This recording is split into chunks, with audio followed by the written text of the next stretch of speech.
Amin. Dan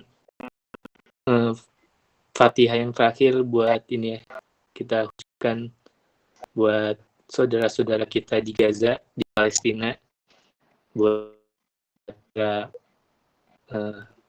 mujahidin di Palestina, semoga selalu diberikan keselamatan dan kemenangan dan dilindungi oleh Allah Subhanahu wa taala. Amin amin ya rabbal alamin. Al-Fatihah.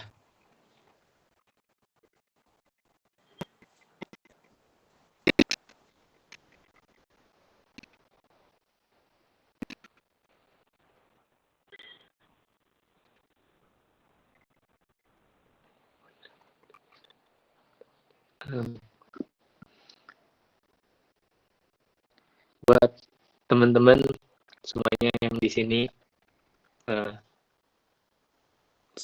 tolong selalu doakan orang tuanya dan juga saudara-saudara kita di Gaza, Palestina,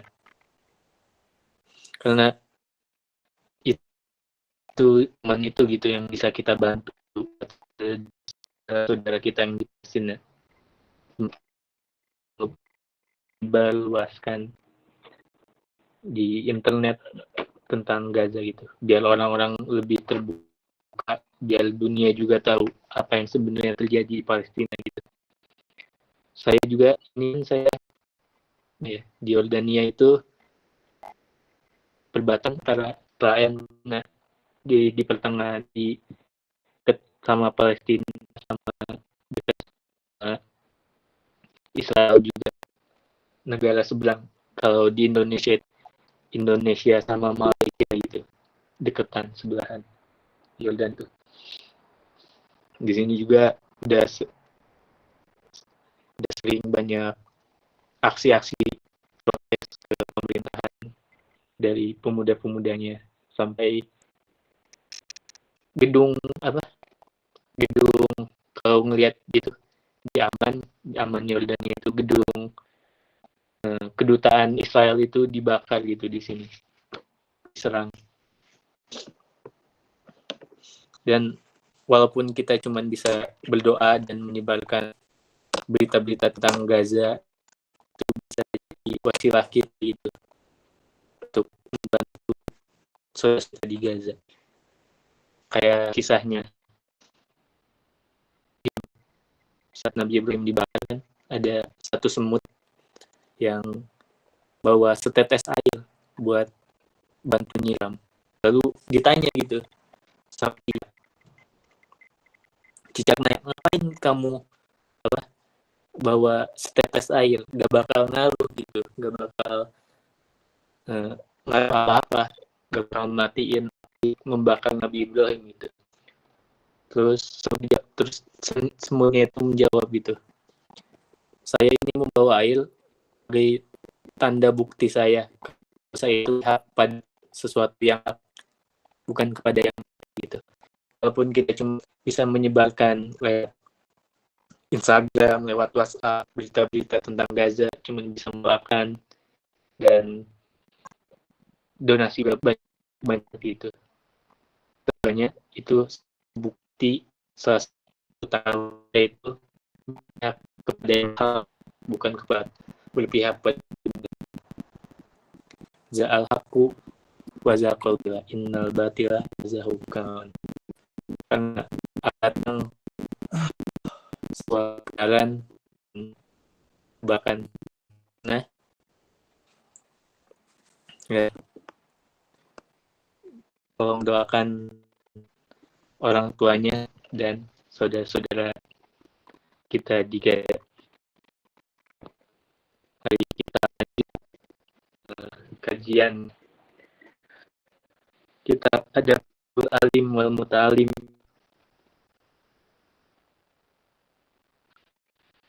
masih bab tentang fadlu ilmi wa alimi, keutamaan ilmu dan yang mempunyai ilmu orang yang alim. Bismillahirrahmanirrahim. Wassalamualaikum dan bersabda Rasulullah SAW, ta'allamul ilma wa alimuhu. ta'allam ilma wa ala. Allah SAW sabda, ta'allam ilma ilmun nasa. Belajarlah kalian terhadap ilmu, wa'alimu an-nasa, dan lah ilmu itu kepada manusia itu. Jadi Rasul memerintah kita untuk menuntut ilmu, tapi enggak cuma sebatas belajar aja.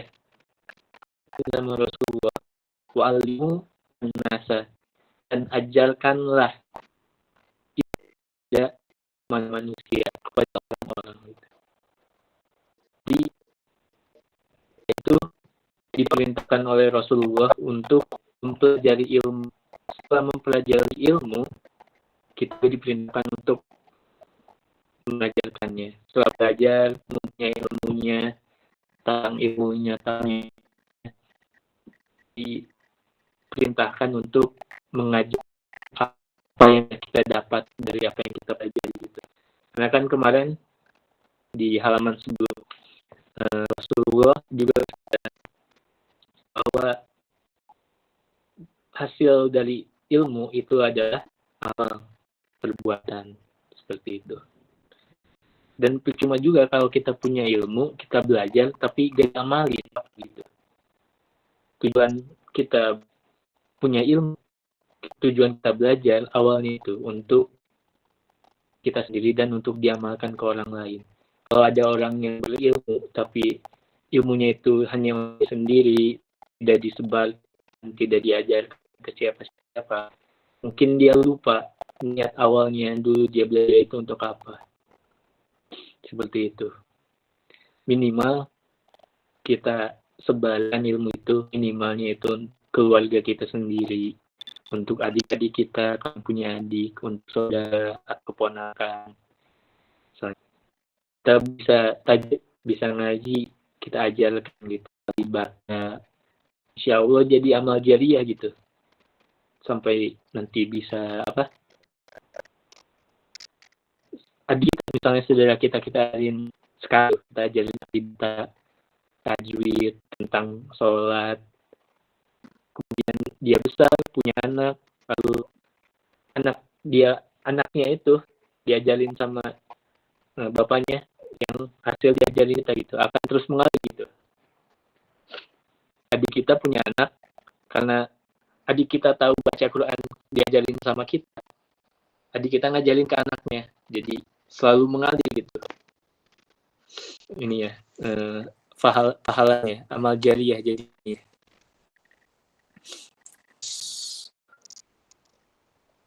Waqala sallallahu alaihi wasallam, ta'allamul ilma wa'malu bihi. Rasulullah SAW juga bersabda, belajarlah ilmu, ta'allamul ilma, belajarlah kalian terhadap wa'malu bihi, dan beramallah dengan ilmu itu. Maksudnya gimana? Ya, kadang kan ada orang yang tahu ilmunya, mabuk itu haram, udah tahu, tapi tetap mencegahnya. Atau sholat itu wajib, tahu sholat wajib, tapi tidak sholat, tidak mengamalkan ilmunya. Nah, maksudnya itu, kalau kita punya ilmu, diamalkan.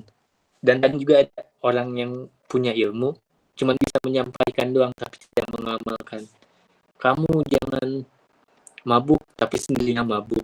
Kamu jangan ninggalin sholat, tapi sendirinya di dalam sholatnya meninggalkan sholat. Seperti itu. Mempelajari ilmu dapat disebarkan kepada orang-orang dan diamalkan oleh diri sendiri kayak gitu. Karena Al-Quran kan, kabura maqtan indallahi an taqulu ma la taf'alun. Sesuatu yang paling oleh Allah Subhanahu wa taala adalah orang yang berkata tapi tidak melakukan perkataannya.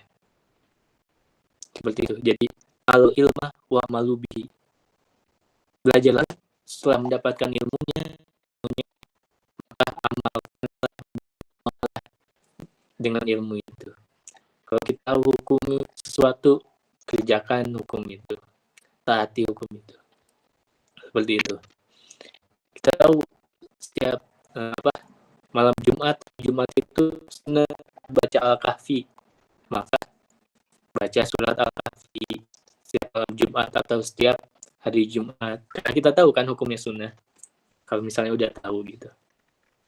Dan nanti juga salah satu yang berat juga adalah di akhirat nanti adalah seorang alim, seorang yang punya ilmu tapi tidak menyebarkan dan tidak mengamalkan ilmunya.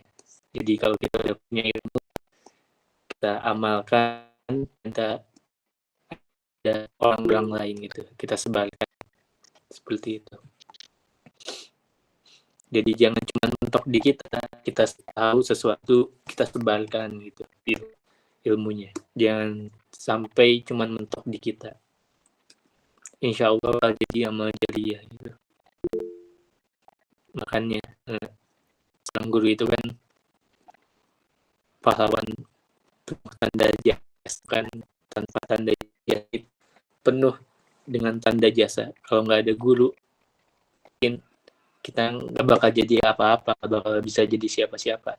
Presiden juga kalau nggak ada guru nggak bakal mungkin jadi presiden kan, seperti itu. Ustadz juga, seorang ustadz nggak bakal bisa jadi ustadz kalau tanpa ada seorang gurunya, seorang ulama, seperti itu.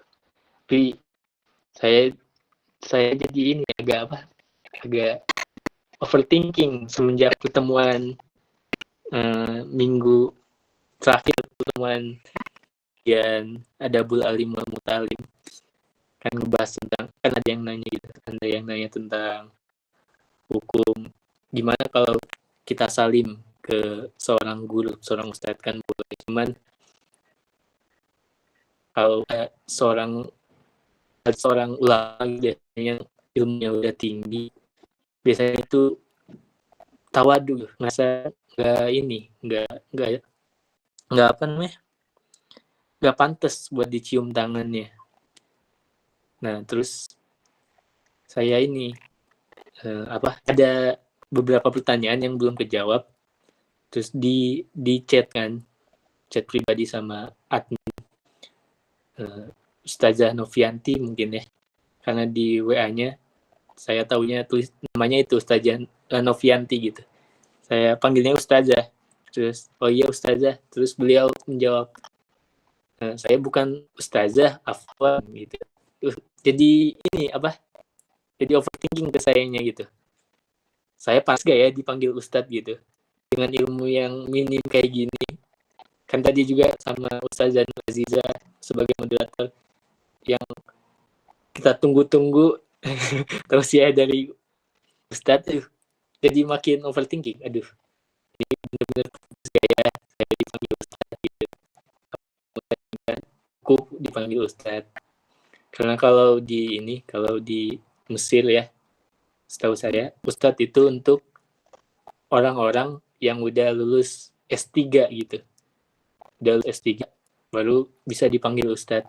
Ini saya S1 aja terkeok-keok belum selesai. Udah bisa dipanggil Ustadz. Aduh.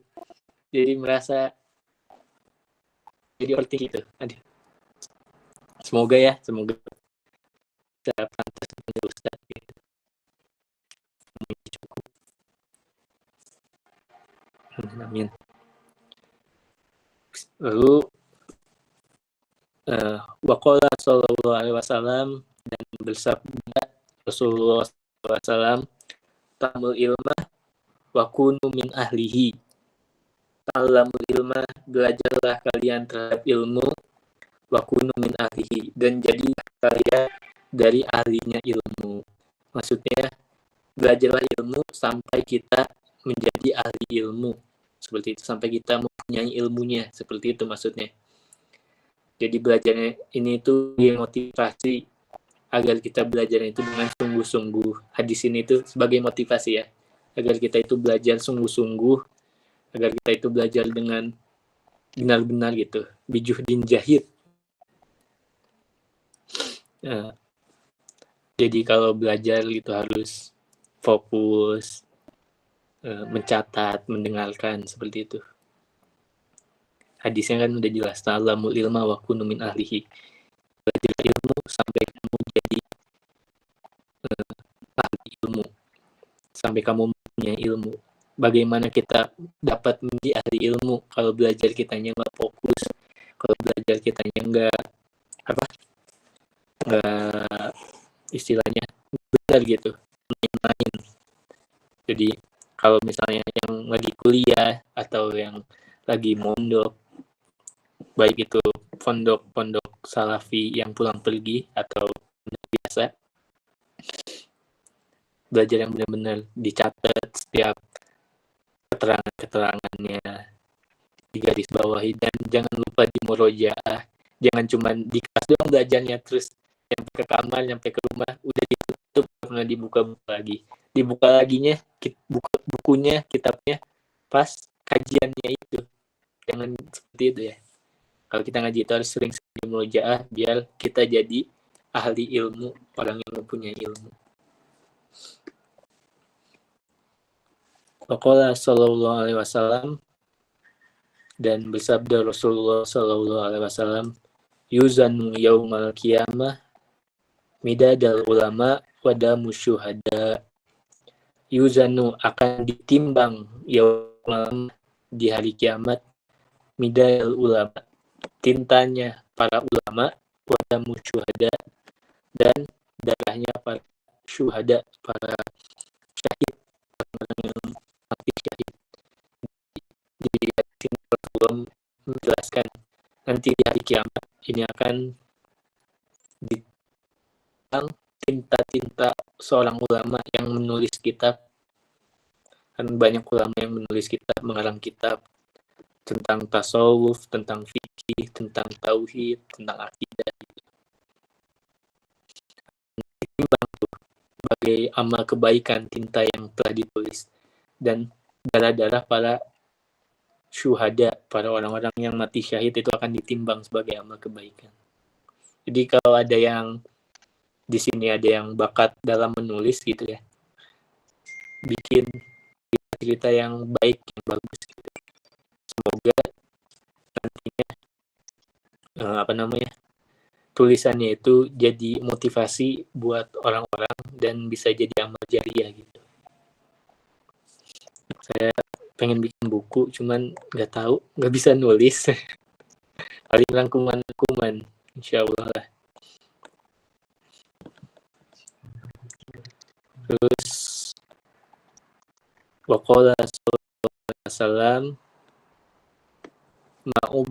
ma'ubidallahu bisyai'in abdullah min fakhin fit dini walifakihin wahidun asyadu ala syaitani min alfi abidin. Rasulullah sallallahu alaihi wasallam bersabda, ma'ubidallahu bisyai'in, tidak ada yang suatu yang paling bisa mengagungkan Allah, tidak ada penghambaan kepada Allah yang paling afdal min fakihin fiddin, daripada paham agama. Maksudnya ubida di sini itu bukan penghambaan, diartikan penghambaan ya, maaf. Maksudnya itu pengabdian. Tidak ada pengabdian, tidak ada satupun pengabdian kepada Allah afdal min fakihin fiddin, yang lebih afdal daripada paham tentang agama gitu. Jadi kalau kita pengen benar-benar mengabdi kepada Allah, harus paham tentang agama kita, tentang Islam, apa itu Islam, apa itu iman, paham tentang sholat, paham tentang haji. Bagaimana bisa paham? Dengan ilmu. Bagaimana dapat ilmu? Dengan ikut belajar, ikut kajian, ikut majelis taklim, seperti itu. Karena gimana kita bisa paham agama kita kalau kita nggak tahu ilmunya gitu, nggak tahu ilmu sholat, nggak tahu ilmu zakat. Kalau nggak tahu ilmunya kita sholat percuma, nggak tahu ilmunya kita haji dosa, nggak tahu ilmunya kita zakat dosa, percuma gitu. Jadi harus punya ilmu, agar kita paham agama, dan itu adalah paling baiknya pengabdian kepada Allah Subhanahu wa taala. Memahami agamanya, memahami agama Islam. Caranya dengan belajar, dengan ilmu, seperti itu. Karena kunci dari segala sesuatu itu adalah ilmu. Mau dimanapun pasti akan aman kalau punya ilmu.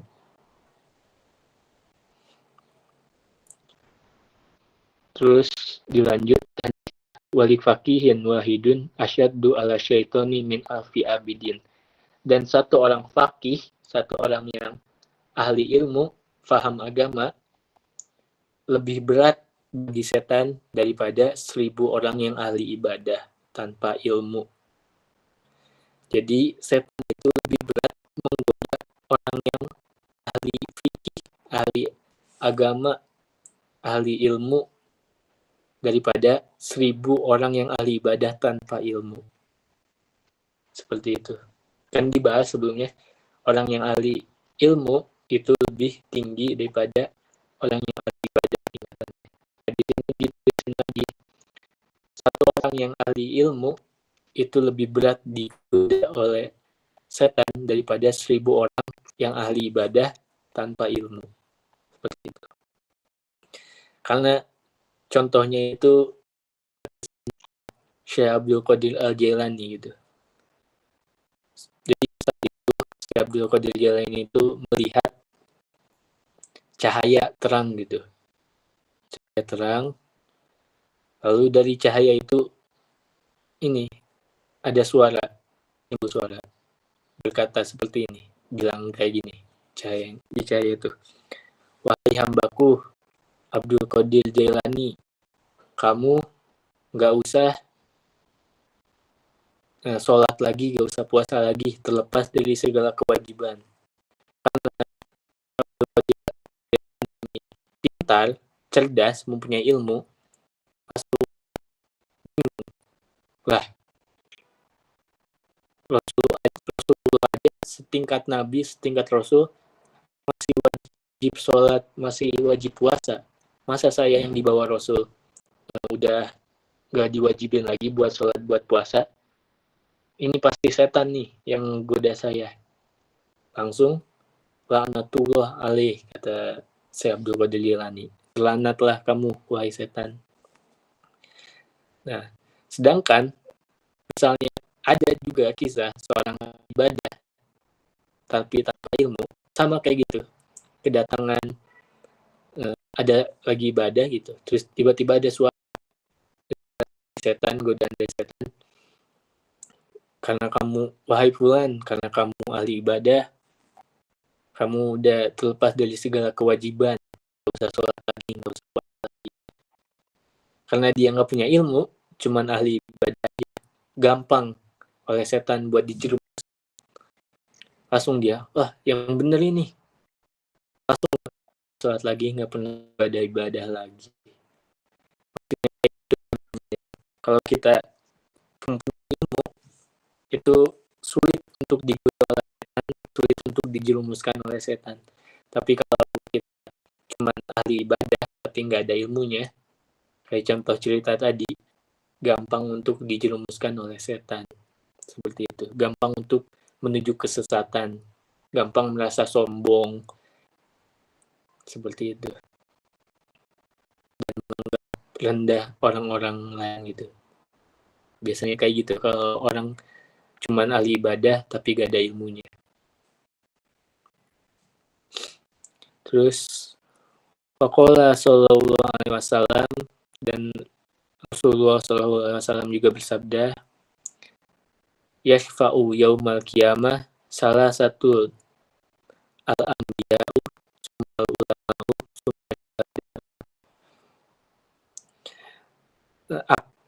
akan bisa memberikan syafaat ya di hari kiamat nanti 3 orang atau 3 jenis manusia. Yang pertama itu al-anbiya, para nabi-nabi, sumal ulama, dan para ulama, summa syuhada. Nah, yang 3 ini bisa memberikan syafaat kepada kita dengan izin Allah Subhanahu wa taala, para nabi dan para ulama dan kemudian para syuhada. Seperti itu. Jadi hubungan antara murid dan guru itu juga bisa menjadi saling memberikan syafaat gitu nanti di hari kiamat, di akhirat nanti.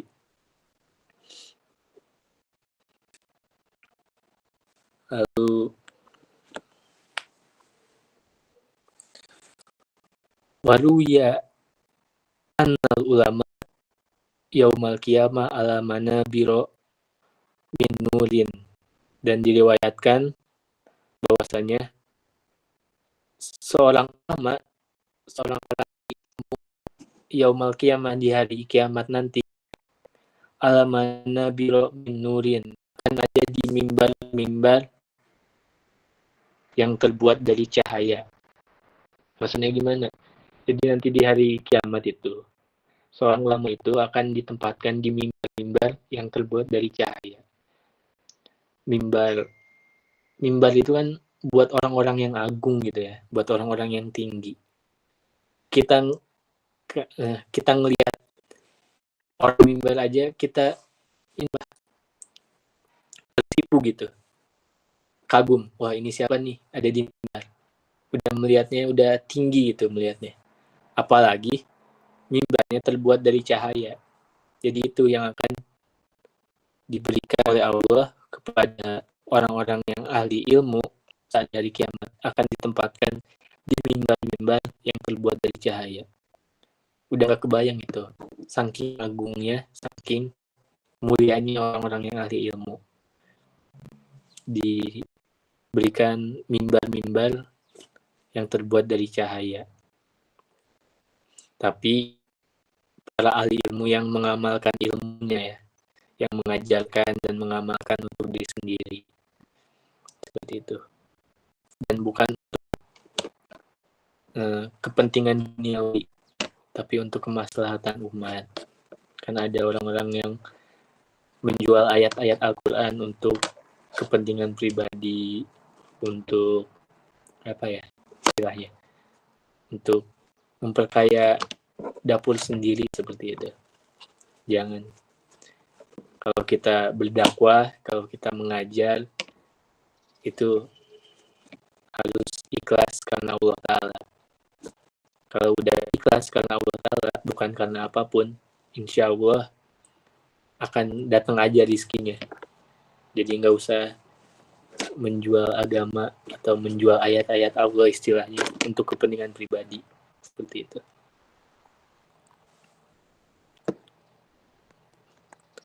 Wa naqala Qadi Al-Husain fi awali ta'liqatihi, dan menukil Qadi Husain, salah satu Qadi itu hakim ya, Hakim Husain, fi awali ta'liqatihi, di awal kitab ta'liqat.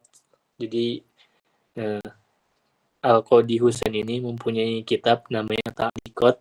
Di kitab ta'liqat ini annahu ruwiya anin Nabi sallallahu alaihi wasallam annahu qala man ahabbal ilma wal ulama lam tuqab alaihi khotiyatuhu ayyam hayatihi. Jadi dikutip dari kitab Ta'liqat bahwasanya dari Nabi sallallahu alaihi wasallam bersabda, barang siapa yang mencintai ulama, barang siapa yang mencintai ilmu, man ahabba al ilma wal ulama, dan para lam tuktab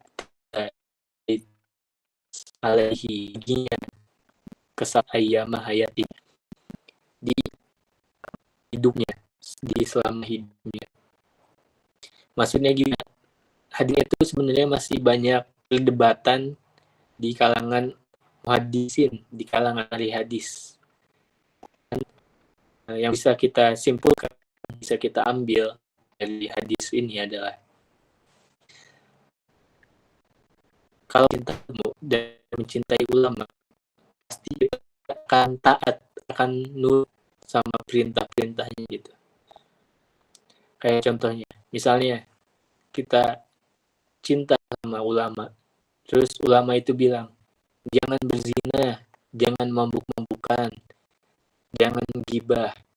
Karena kita cinta, maka kita taat dengan apa yang dikatakan oleh ulama itu. Nah, kalau seberat kita tidak berbuat dosa, maka tidak tertulis keburukan-keburukan di kehidupan kita seperti itu. Atau misalnya kita cinta pada ulama, terus kita berbuat dosa, lalu kita datang ke ulama, wahai ustadz, saya tadi berbuat dosa. Lalu ulama itu bilang, tobat. Lalu kita tobat dengan sebenar-benarnya tobat, maka insya Allah akan dihapus keburukan-keburukan di dalam hidup kita. Seperti itu. Maksud dari hadis tersebut ya, kalau kita cinta pada ulama, pada ilmu, kita akan taat, kita akan nurut sama apa yang dikatakan oleh ulama. Kan ulama menyebarkan kebaikan, menyebarkan ilmu Allah, hukum-hukum Allah, agar kita semakin taat gitu. Kalau kita taat sama perintah-perintah baik yang dikatakan oleh ulama, maka kita tidak melakukan keburukan, tidak melakukan dosa. Seperti itu yang dimaksud di hadis di sini ya. Lam tuktab alaihi khotia'atuhu ayyama hayati, tidak akan ditulis keburukan di kehidupannya. Maksudnya seperti itu.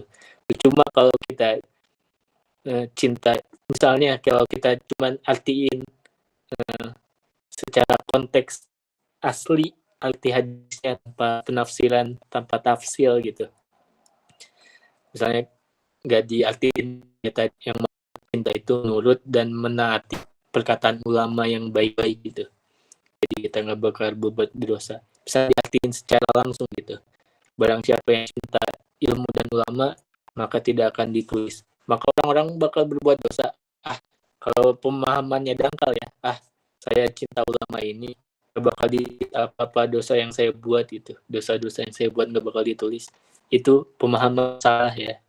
Maksud di sini adalah orang yang cinta ulama dan cinta ilmu, maka dia akan mentaati apa yang ada di dalam Al-Quran, apa yang dikatakan oleh ulama, hukum-hukum yang ada. Karena cinta, kalau kita cinta pada sesuatu, pasti kita akan nurut gitu. Bakal dibedak oleh sesuatu yang dicintai itu. Nah, kalau kita cinta ulama, cinta ilmu, maka akan nurut pada ulama, pada ilmu yang ada, dan tidakkan apa yang dilarang oleh agama, dan mentaati apa yang diperintahkan oleh agama. Seperti itu. Terus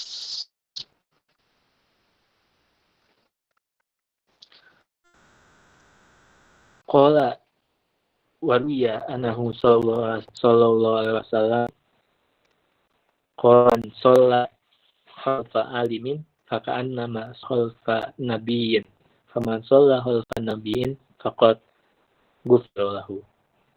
Di sini diriwayatkan sesungguh bahwasannya Rasulullah sallallahu alaihi wasallam juga bersabda, "Musallahu alimin, barang siapa yang sholat kang orang alim, faka'annama sholat khalfan nabiyyin, maka seakan-akan dia sholat di belakang, dan faman sholat khalfan nabiyyin filallahu, dan siapa yang sholat di belakang Nabi, maka dia diampuni oleh Allah dosanya." Seperti itu. Seorang ulama, seorang yang mempunyai istilahnya hampir disetarakan gitu, hampir disamakan dengan Nabi gitu derajatnya, walaupun masih tinggi dengan Nabi ya, tapi seakan-akan sholat di belakang Nabi. Dan barang siapa yang sholat di belakang Nabi, maka akan diampuni oleh Allah. Dan maksud dari hadis di sini itu ada sebagai penyemangat, sebagai pemantik gairah kita untuk makin mendekat kepada para ulama, untuk semakin mencintai ulama. Seperti itu. Karena semakin kita dekat dengan ulama, semakin kita cinta dengan ulama, insya Allah semakin dekat juga dengan jalan kebaikan. Kan istilahnya, kalau kamu berteman dengan tukang parfum, maka ketularan wanginya gitu. Berteman dengan tukang ikan, akan ketularan amisnya gitu. Peribahasa yang seperti itu. Seperti ini juga. Kenapa diserupakan dengan nahan akan gitu. Seakan-akan sholat di belakang Nabi. Kita itu semakin cinta, semakin dekat dengan ulama, dan semakin semakin ikut dalam kebaikannya gitu. Semakin dekat dengan Allah. Seperti itu.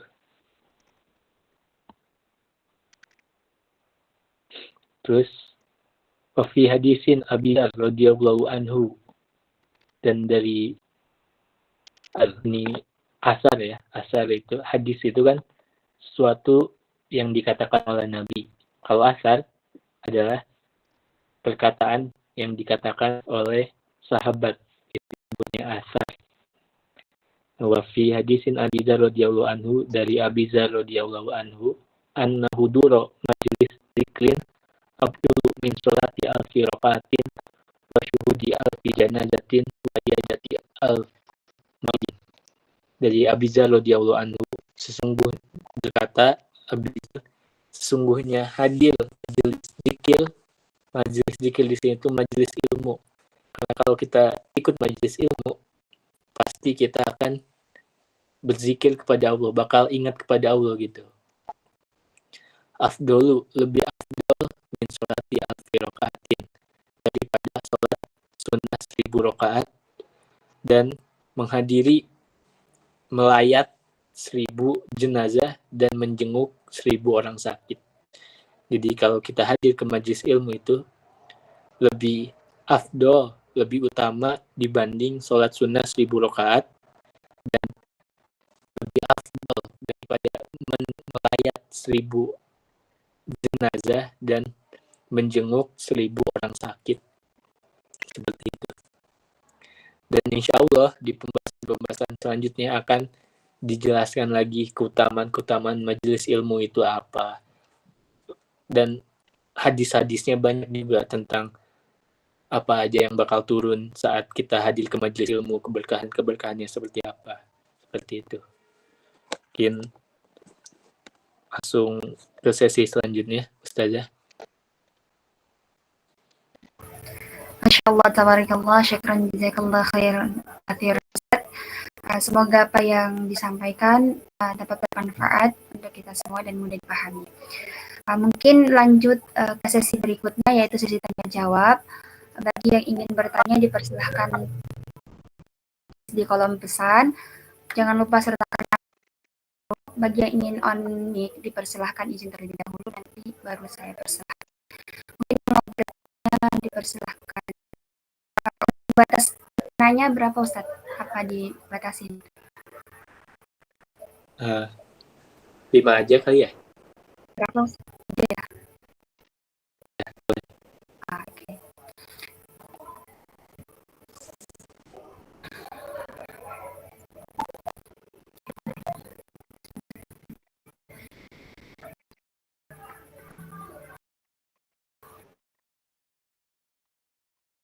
Yang mau bertanya?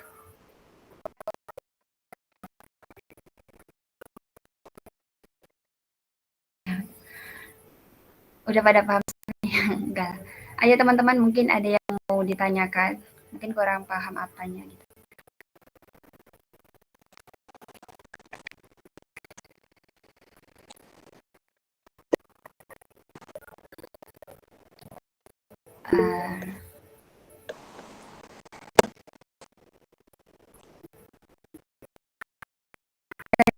Belum ada yang nanya nih.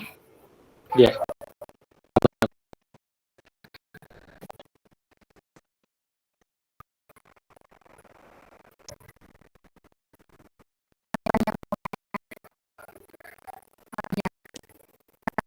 Silakan Mbak Widy.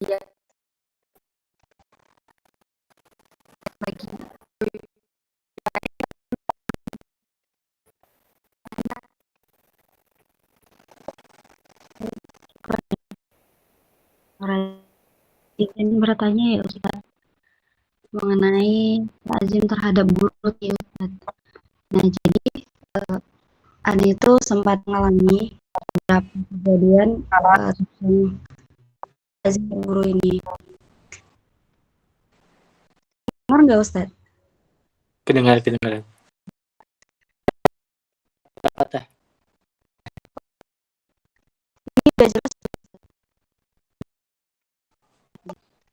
Nah jadi ada beberapa nih dari teman-teman Ustaz. Mereka ini mengalami terhadap gurunya ini. Nah jadi gurunya ini banyak apa ya, hal-hal yang tidak disukai gitu kan. Gimana ya caranya tuh ngomongnya tuh kayak sama gitu Ustaz ya. Tapi gurunya ini tuh tidak memperdulikan gitu ini gitu, seperti kayak ya ke santri sedang beres-beres asrama gitu Ustaz ya. Gurunya itu tingkat nyuruh aja gitu, kayak merintah mengatur-ngatur gitu. Tidak ada bantuan atau maksudnya pendekatan untuk santri-santri gitu kan. Jadi sebagai selaku santri tidak ada juga rasa ingin dekat dengan seorang guru gitu. Nah itu tuh bagaimana Ustaz ya. Terus teman Ana tuh gitu cerita ke Ana gitu kan, kayak ini gimana ya, pengen takzim gitu sama ustaznya, cuman ustazanya sendiri tuh kayak tidak mau mendekatkan diri, terus sukanya tuh merintah-merintah gitu saya.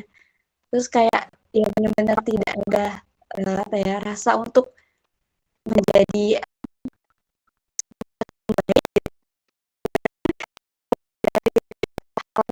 atau ngaji gitu saya. Pasti ustazanya gini-gini ya ustazanya gitu. Nah itu gimana keberkahannya yang pertama, terus kedua itu tuh sisi juga tuh gimana gitu ya, sebab dari ustazahnya juga seperti itu gitu. Jadi mohon penjelasannya Ustaz. Syukran. Ini pertanyaan yang relate sekali ya. Sebagai anak pondok gitu. Pasti sering ngalamin. Sebagai saya juga pondok gitu. Pasti ada yang ngalamin kayak gitu. Ya, pertama tetap harus dihormati, harus dihormati ya. Tetap harus dihormati, tetap harus ditakzimi walaupun dalam hati ngedumel gitu ya. Tetap harus sopan dan jangan ngegibahin. Jangan digibahin, tapi didoain aja gitu. Didoain, lalu lebih baik gitu solusinya kalau kayak gitu. Mendingan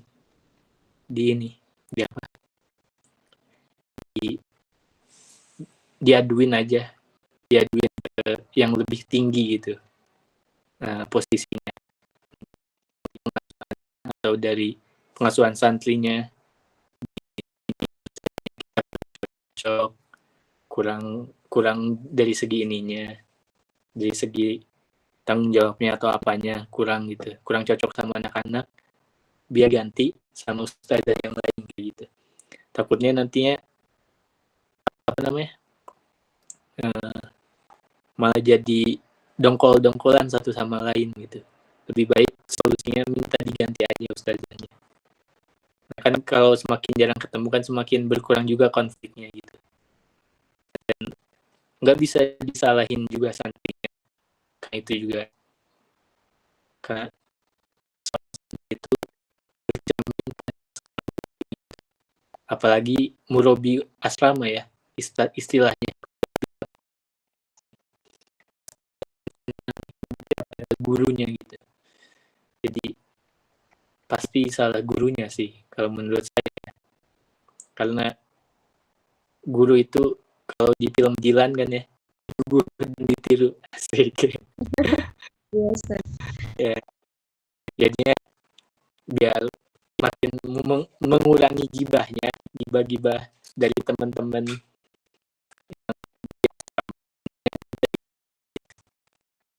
Dan kenapa Hashim Asy'ari ini mengarang kitab Adabul Alim wal Muta'alim, karena adab itu dibutuhkan bagi seorang penuntut ilmu dan seorang ustadz, seorang guru. Seperti itu. Jadi bukan cuma seorang murid doang yang harus mempunyai adab, tapi seorang guru juga harus mempunyai adab. Apalagi bukan menghukumi ustazah antum itu nggak punya adab ya, kurang patut gitu buat seorang mudabir, seorang murid yang menuntut anak-anak kamar di asrama gitu, anak-anak asrama, kalau nggak bertanggung jawab atau cuek seperti itu.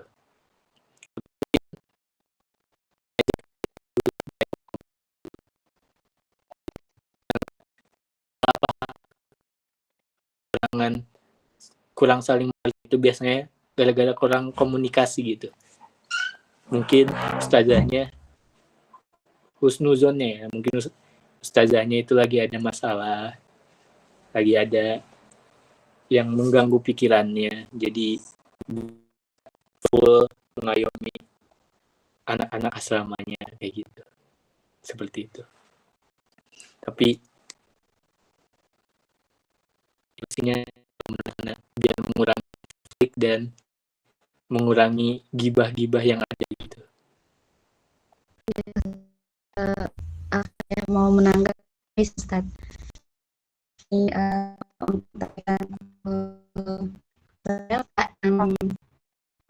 Di atas ustazah itu tuh kita sudah pernah usaha Ustaz. Kita sampaikan kan begini ustazahnya begini, terus tetap yang disalahkan santrinya gitu, kita yang kurang adabnya gitu kata pengurus gitu kan. Jadi ya kita tuh ngerasa kita dari asrama tapi keberkahannya tuh takutnya nggak ada gitu, karena kita udah berusaha untuk berkomunikasi sama beliau, tapi beliau ini memang itu orang yang mungkin cuek kali Ustaz. Itu keberkahannya gimana Ustaz? Itu sudah berlangsung sekitar ya hampir setahun lah gitu. Nah itu ilmunya tuh keberkahannya gimana ya Ustaz? Kan kayaknya cuman Allah yang tahu ya itu berkah atau enggak. Kita cuman bisa berusaha agar kita mendapatkan keberkahan itu dengan caranya dengan menghormati, dengan menghargai seorang guru seperti itu. Jadi terus ya kalau gimana ya kalau nggak bisa seperti itu.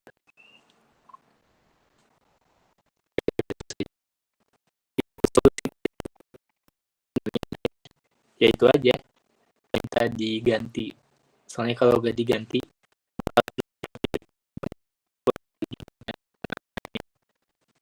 seperti itu. Widya. Iya, syukuran Ustaz. Iya. Oke, terima kasih Ustaz.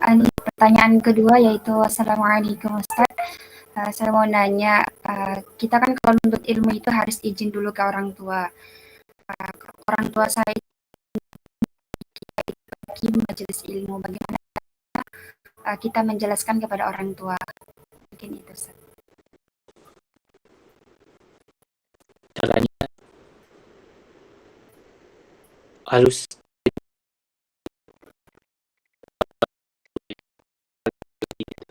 tujuannya. Mungkin saya mengerti gitu.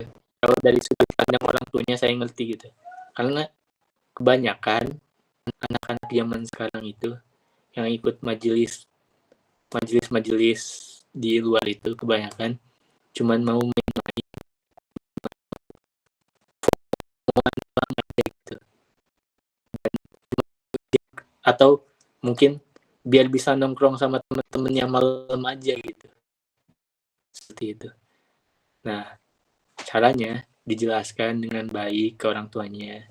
Bu, Pak, ini majelis talimnya itu benar-benar majelis, bukan cuman ikut-ikutan atau bukan cuman untuk main-main aja.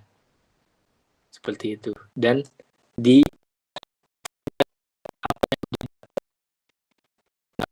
dari hasil yang dia datengin gitu majelisnya.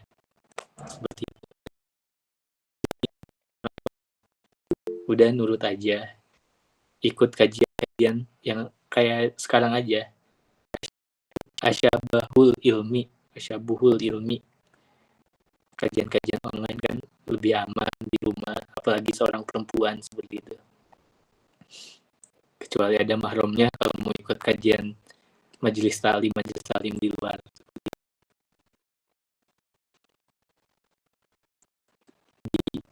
Obrolin dengan baik gitu sama orang tuanya, solusinya gitu ya.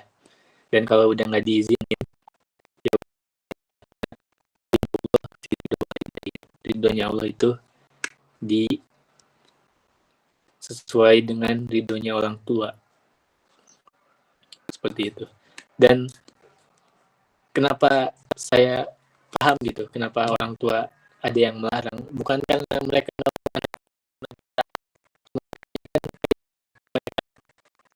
anak-anak yang itu ikut majelis talim cuman FOMO-an, ikut-ikutan aja biar ada story di Instagram ya, biar ada story di WA-nya, biar bisa bikin jejak jeduk gitu.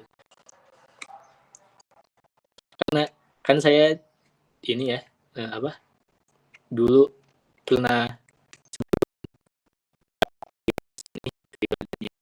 saya ngabdi setahun di pondok gitu, ngabdi setahun di pondok, terus ada santri yang kabur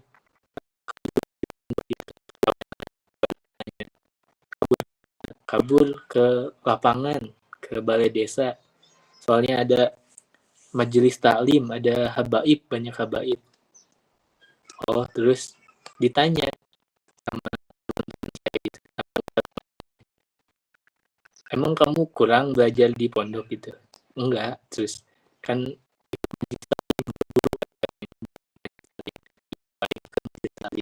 cuman coba apa yang disampaikan Habibnya gitu, apa yang disampaikan penceramahnya gitu di majelis talim, diem aja, bengong, nggak tahu apa-apa. Karena artinya itu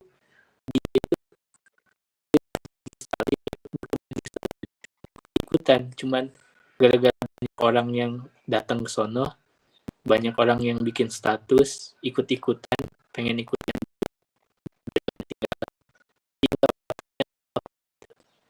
Dan kalau misalnya kita izin ke orang tua, tadinya orang tua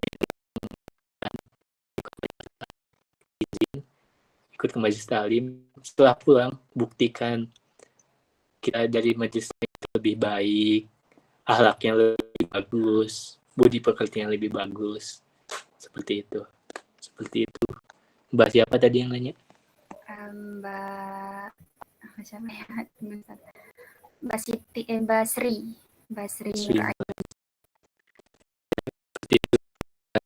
Nurainan.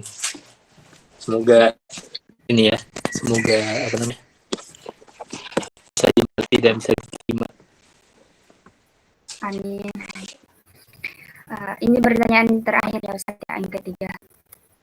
Izin bertanya Ustaz, ilmu secara bertatap muka pun offline dengan menuntut ilmu secara online Pahalanya nggak tahu ya, saya bukan malaikat jadi nggak tahu satu pahalanya, tapi yang namanya menuntut ilmu itu mendapat yang besar dari apalagi yang online. Saya yakin banget gitu, orang-orang yang ikut kajian online itu adalah orang-orang yang benar-benar pengen belajar, benar-benar pengen menuntut ilmu.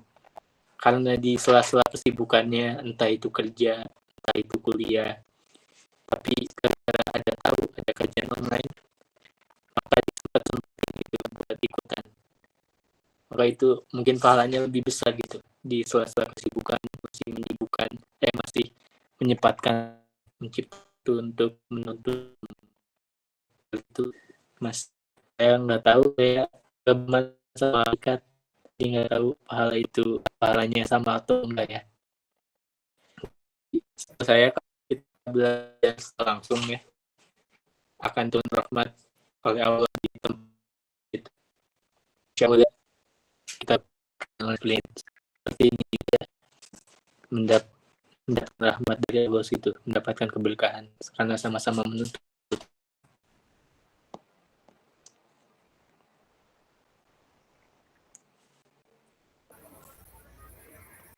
Sudah ya Ustaz? Ya, bentar ya, mau ditutup dulu. Ya, saya apa antum ini yang ngomong?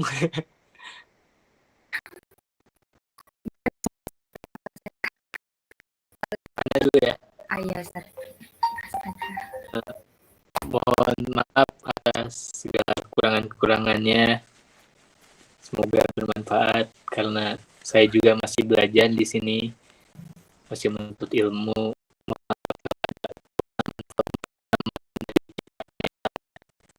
Mohon dimaafkan, semoga berkah selalu dan mendapatkan kebaikan. Kurang lebihnya mohon maaf. Wassalamualaikum warahmatullahi wabarakatuh. Waalaikumsalam warahmatullahi wabarakatuh. Masya Allah, tabarakallah, syukran jazakallah khairan katsiran Ustaz sudah menjawab pertanyaan dari teman-teman. Ilmu yang disampaikan Ustaz dapat bermanfaat dan menjadi amal jariah untuk Ustaz. Saya Nur Azza Kadir selaku moderator mohon izin undur diri. Mohon maaf apabila banyak kesalahan kata ataupun perbuatan.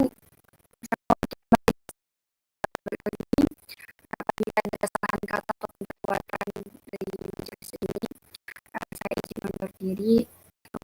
Assalamualaikum warahmatullahi wabarakatuh. Syukran jazakallah khairan katsiran sekali lagi, dan syukran kepada seluruh peserta yang ikut partisipasi kajian ini. Itu saja Ustaz. Ya Ustaz. Tutup pakai kafaratul majlis kali ya. Oh iya ya. Oh ya Allah kan. Mari kita tutup pertemuan pada hari ini dengan membaca kafaratul majlis bersama subhanallah wa bihamdika astaghfiruka wa atubu ilaik. Wassalamualaikum warahmatullahi wabarakatuh. Maaf Ustaz.